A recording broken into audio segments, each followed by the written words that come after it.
یاد ہی کرتے رہیں گے یہاں تک کہ آپ گھل جائیں گے یا جان ہی دے دیں گے۔ انہوں نے کہا کہ میں تو اپنے غم و اندوہ کا اظہار اللہ سے کرتا ہوں اور اللہ کی طرف سے وہ باتیں جانتا ہوں جو تم نہیں جانتے۔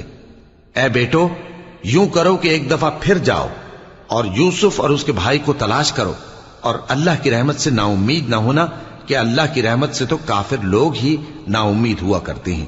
پھر جب وہ یوسف کے پاس گئے تو کہنے لگے کہ اے عزیز، ہمیں اور ہمارے اہل و عیال کو بڑی تکلیف ہو رہی ہے اور ہم یہ تھوڑا سا سرمایہ لائے ہیں، آپ ہمیں اس کے عوض پورا غلہ دے دیجئے اور ہم پر خیرات کیجئے کہ اللہ خیرات کرنے والوں کو ثواب دیتا ہے۔ یوسف نے کہا، تمہیں معلوم ہے کہ جب تم نادانی میں پھنسے ہوئے تھے تو تم نے یوسف اور اس کے بھائی کے ساتھ کیا کیا تھا؟ وہ بولے، کیا واقعی تم ہی یوسف ہو؟